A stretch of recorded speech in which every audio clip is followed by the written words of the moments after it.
దళిత హక్కుల పోరాట సమితి జిల్లా 4వ మహాసభలు బద్వేలు పట్టణంలోని గౌతమ్ కళాశాల ఆవరణలో నిర్వహించారు. బద్వేలు పట్టణంలోని నెల్లూరు రోడ్డు ఆర్సీఎం చర్చి నుండి ర్యాలీ నిర్వహించి అనంతరం గౌతమ్ జూనియర్ కళాశాల ఆవరణలో బహిరంగ సభ నిర్వహించారు. దళిత హక్కుల పోరాట సమితి జిల్లా అధ్యక్షులు నాగదాసరి ఎమాన్యుయల్ అధ్యక్షతన నిర్వహించారు. ఈ బహిరంగ సభకు భారత కమ్యూనిస్టు పార్టీ సిపిఐ జిల్లా కార్యదర్శి కామ్రేడ్ గాలి చంద్ర ముఖ్య అతిథిగా హాజరై ప్రసంగించారు. ఆయన మాట్లాడుతూ దళిత హక్కుల పోరాట సమితి సామాజిక న్యాయం సమసమాజమే ధ్యేయంగా ముందుకు సాగుతుందని, ఆ ధ్యేయంతోనే సమితి నిర్మాణం జరిగిందని వారు తెలియజేశారు. అంతరం ఎందుకు ఉంటా ఉంది? ఇప్పటికీ దళితులపైన దాడులు ఎందుకు జరుగుతూ ఉంది? వివక్షత, అంటరానితనం ఎందుకు వెంటాడుతూ ఉంది? మరి అటువంటి అంశాలలో భారత రాజ్యము ప్రభుత్వం ఏదైతే ఉందో ఆ ప్రభుత్వం ఎవరికి కొమ్ము కాస్తూ ఉంది?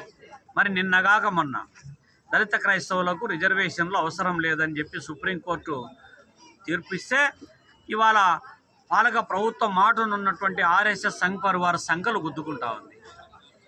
మరి డాక్టర్ బిఆర్ అంబేద్కర్ గారు చెప్పినటువంటి అంశాలు వాళ్ళ ప్రకారం డాక్టర్ బిఆర్ అంబేద్కర్ గారు చెప్పినటువంటి అంశాలలో ఈ దేశంలో ఉన్నటువంటి మూలవాసులు, దళితులు, బడుగు బలహీన వర్గాలు మీరు గుల్లేకి రానీయకపోయి, బల్లేకి రానీయకపోయి, తినే కాడ వివక్షత, మాట్లాడే కాడ వివక్షత, పేరులో వివక్షత, పెళ్లి కాడ వివక్షత, అడుగడుగా మనిషిని మనిషిగా చూడనటువంటి మనువాద భావజాలాన్ని మనసు నిండుతో నింపుకొని మీరు మనుషుల మధ్య ఐక్యతను దెబ్బతీసినటువంటి మనువాదులు ఈరోజు మనుషుల గురించి, మానవత్వాన్ని గురించి మాట్లాడుతున్నటువంటి వైనాన్ని మనం చూస్తున్నాం.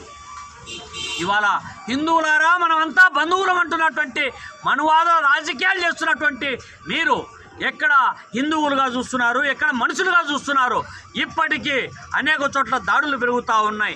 ఆర్థికంగా స్థితివంతులు ఉన్నప్పటికీ కూడా వాళ్ళను రాజకీయంగా, సామాజికంగా అనేక రూపాలలో అణచివేయడానికి ప్రయత్నం సాగిస్తున్నటువంటి నేపథ్యాన్ని మనం చూస్తున్నటువంటి వైఖరులు అనేక ఘటనలు చోటు చేసుకుంటూ ఉన్నాయి.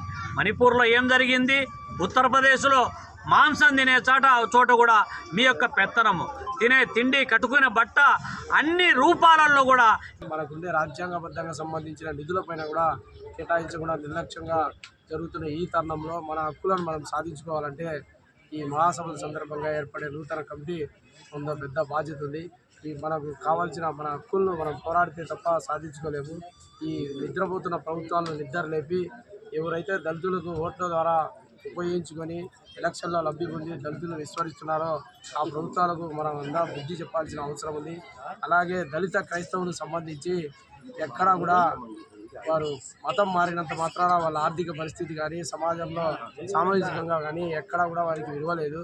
ఇవన్నీ కేంద్ర రాష్ట్ర ప్రభుత్వాలకు తెలిసి కూడా సుప్రీంకోర్టులో కూడా అలాగే బీసీ ఇతర కులస్తులు ఎవరు కూడా మతం మారితే వాళ్ళకు సంబంధించిన హక్కులు కానీ, రాజ్యాంగపరంగా వచ్చే రిజర్వేషన్లు కానీ వారికి ఎటువంటి ఉండదు. ఓన్లీ దళితులకు సంబంధించే సుప్రీంకోర్టులో కూడా మనకు దళితులు అంటేనే మనకు వివక్ష చూపే విధంగా తీర్పు రావడం జరిగింది. దీనిపైన సుప్రీంకోర్టు న్యాయమూర్తులు కూడా మిగతా వారు కూడా పునఃసమీక్షించాలి. కేంద్ర రాష్ట్ర ప్రభుత్వాలు దళితుల మీద చిత్తశుద్ధి ఉంటే మెజార్టీ దేశంలో అస్పృశ్యత, అంటరానితనం లోనైన వల్లనే మతం మారిన అవకాశాలు ఉన్నాయి. భారతదేశం స్వాతంత్రం వచ్చినప్పటి నుంచి మనుషులకు ఆవుకిచ్చే ప్రాధాన్యత కూడా మనుషులకి ఈ సమాజంలో ఒక మనిషి వాటర్ తాగినా లేకపోతే బావుల్లో